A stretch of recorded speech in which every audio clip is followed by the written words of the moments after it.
You all know, of course, I'm a card-carrying member of the Labour Party.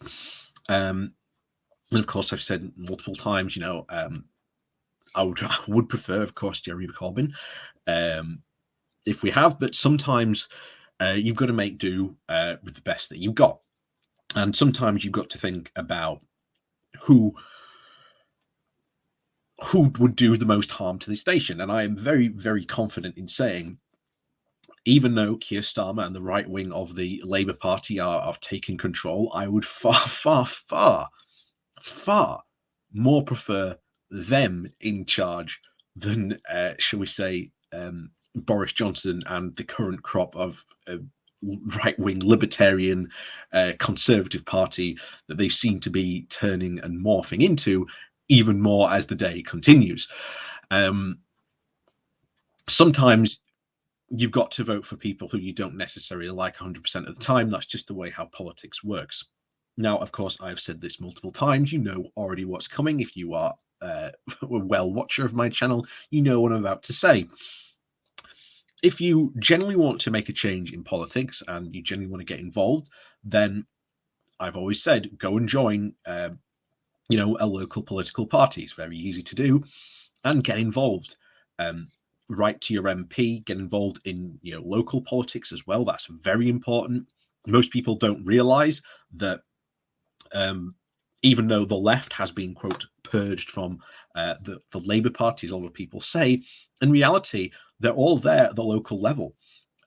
If you want to go and make a change in your local council, then your first stop should be to a bookstop or Amazon and get the fantastic book, Paint Your Town Red. It has an audiobook. It has, it's a fantastic book for how you can make socialist changes in your local council that work based on the Preston model. And we've been over that before. Like I say, go out, go read it, go do it. But this question has come up before. And now that they, quote, the right of Labour are now back in charge, the question is what do you actually intend to do with this power that you've got? If you've got power without purpose, what's the point of you being there? And I think this is now the true question of what must be asked is, are these guys actually up to it? Because if they fail, and bear in mind, they've all staked their reputation that, oh, yes, we're the only ones who can beat the current Conservative Party. Well, okay, prove it. Because after they lose, and I'm not going to lie, there's a lot of self-fulfilling prophecy in the Labour Party at the moment from those exact people saying, well, we're going to lose the next election anyway, who cares? That's very worrying. That's not what the party should be about. And it definitely seems that the right wing of the party has completely lost the plot. But there you go. So anyway, let's dive into this article and find more about this mess that Labour's got themselves into. But before we do that, please do, of course, remember to hit the like, share, and subscribe button. And of course, down below, there are links to my Patreon page and a one-off donation link called Buy Me Coffee, where you can, well, buy me coffee. And as always, thank you very much to those people who do support the channel that way. So this comes from The Guardian with the title of Starmer has put Labour right-wingers back in control. Are they up to the task? For the first time since Labour's 2019 rout, the government is in serious trouble. After being allowed to get away with their fatal handling of the pandemic, the Tories self-detonated over scandals and broken promises to fit from rails to tax. Enter the Labour deputy leader, Angela Rayner, with a speech over which her and her team had toiled for weeks, hammering Boris Johnson over corruption and setting out proposals to combat it. You'd imagine any competent strategic operation around Keir Starmer would gladly throw its weight behind such an endeavour. But his team had other ideas. By launching a shadow cabinet reshuffle without even consulting his deputy, Starmer has ignited yet another new round of internal conflict. Rayner's operation is adamant that the deputy leader had absolutely no adequate forewarning and was not even consulted, despite Starmer's team briefing to the contrary. There is a constant pattern when it comes to Rayner's treatment at the hands of the leadership. They scapegoated her for Labour's catastrophic defeat in Hartlepool earlier this year, sacking her as party chair. They criticised her for her choice of clothing, repeatedly briefed against her, including when she was on bereavement leave, and only belatedly defended her when she was subjected to death threats. As for the reshuffle itself, one senior Labour source told me, the Blairite coup continues. Wes Streeling, someone who was in Starmer's team, seen as the next leader, and Bridget Phillipson from the party's right have been promoted to the shadow health and education minister, respectively. Any remaining hopes that Labour will offer a radical economic alternative were completely kiboshed by the promotion of Pat McFadden, who blamed the Labour Party's 2015 defeat on Ed Miliband, turning the page on New Labour as Shadow Secretary to the Treasury. Starmer has received much kudos for appointing Yvette Cooper to her former role as Shadow Home Secretary. If her tenure between 2011 and 2015 is anything to go by, during which she scored very highly varnished few political hits against the minister that she shadowed at that time, Theresa May, we may see the party actually taking a harder line against migrants. At the time, she legitimised the anti-migrant rhetoric, demanding that it become harder for migrants to receive job seekers allowance, and even described the pace of immigration under the Labour government as, quote, too fast. Those on the left and the centre left lost out during the shake-up. Left-wingers Cat Smith has resigned, citing the failure to readmit Jeremy Corbyn to the Parliamentary Labour Party and, of course, lack of support for proportional representation.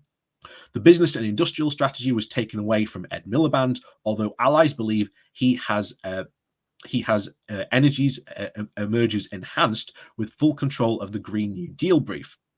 The party's right want him gone altogether and have repeatedly briefed against him, not least because he has unforgivably sinned by suggesting that Starmer's promises on public ownership are still stood. Faces in the shadow cabinet have changed, but Starmer's strategy, it seems, has not. Despite promising to try and unite the party, some members took Starmer's word for. Since his election, he has marginalised the left whenever justified criticisms can be made of Corbyn, and he did not even pursue a similar strategy. First, his shadow cabinet was stacked full of internal critics, even before they resigned en masse. But a leadership team with a strategy for only marginalising the left lacks a coherent vision for the country. With Boris Johnson's and the Tories willing to turn up the level on spending taps to shore up their new voter coalition, and with the interest rates at an all-time low, Labour should be offering bold, distinctive solutions to both the inequality highlighted by the pandemic and the climate change emergency. And we've said this before. Labour should not be afraid to have bold policies and not be afraid to take stuff for it. We've got to really be bold about this, and this is very worrying when obviously this stuff happens. It's very, very upsetting. But again, I'm not going to leave because I believe we can do better, and that's why, again, I'm in it. I believe the party can be better and can offer a true, proper alternative. And here's the thing: if they go forward and they lose, well, okay, guys, you said you would win. You said you would deliver this magnificent victory. Now what? I think it's time you come off your high horse and we start properly to build a new party for Labour. So, although very self-evidently not enough to win the 2017 election, in which the electorate were even offered radical policies, remains the only time Labour has actually increased its number of seats in the last 2 decades. As well as learning from its failures, positive lessons should be extracted, which is exactly what Starmer's leadership pitch promised. But with a top team now very much largely bereft of advisors and politicians committed to such prospects, this seems very far-fetched. Instead, much of Starmer's team believe that the desirability and the positions of the policy taken by the party directly correlate to how much they offend the progressive sensibilities of Labour members and core voters. It seems as though the factional vendettas are very substitute for a political strategy. As one delusioned Labour MP who voted for Starmer told me, they will look for any excuse to try and marginalise and purge the left further. All of this is a very gratuitous violation of Starmer's pledge to unite the party and support policies such as public ownership, scrapping tuition fees, and championing migrant rights. Those on the Labour right have a long wished to have their party back, but by dashing the trust of members and failing to adjust their thinking to the political and economic moment of today, a completely different era back in 1997, there is a very big risk that their backward-looking politics will fail to even inspire enough voters to even get Labour over the line at the next election. What happens next is all on them.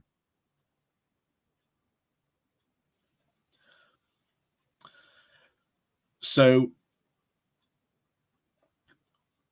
this is, again, very, very worrying, obviously, direction to go in. But as I've said, I'm not going to leave. I don't think anyone should honestly leave. It does nothing.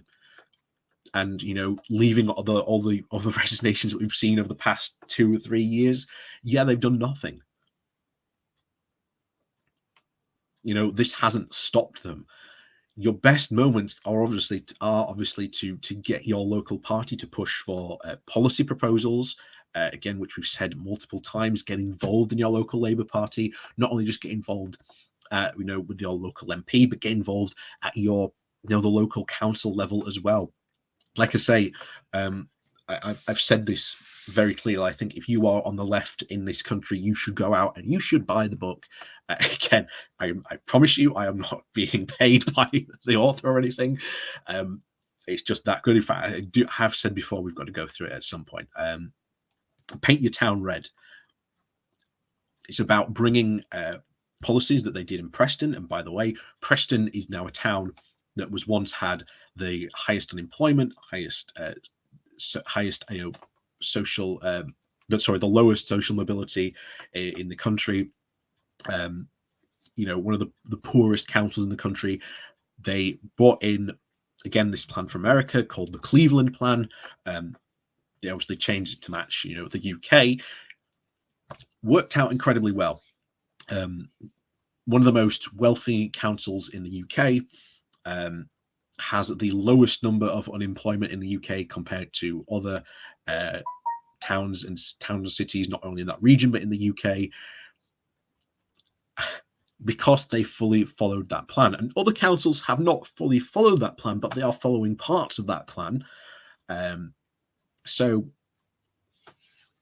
again, it is well worth it, and getting involved again in your local politics always comes first. And like I say, if we are having very, very much a socialist revolution, which again, people really haven't paid too much attention to at the local level, sooner or later, that will affect the leadership.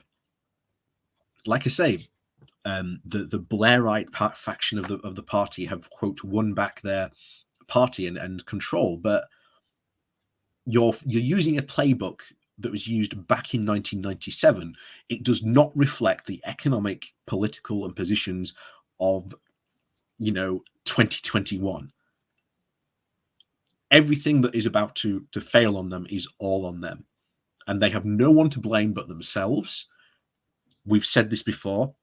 There is a massive portion of 27% of people, when they've responded, are on the left. 25% of people on the left, 25% of people on the right, and in the middle, there's a massive 33% of voters who consider themselves centrist. Not only, again, does Labour need that left vote to win, it needs the centrist vote as well. And there are lots of policies that they could do to do that. We've gone over them and talked about them before on this channel at length. Like I say, don't worry, I will be chronicling this. Like I say, it's very upsetting, but I'm not disheartened because, again, any fight like this is worth having. So, as always, thank you very much for watching. Please remember to hit that like, share, and subscribe button on your way out. And of course, but down below, there are links to my Patreon page and an alternation link called Buy Me Coffee, where you can, buy me coffee. And as always, thank you very much for watching, and we'll see you all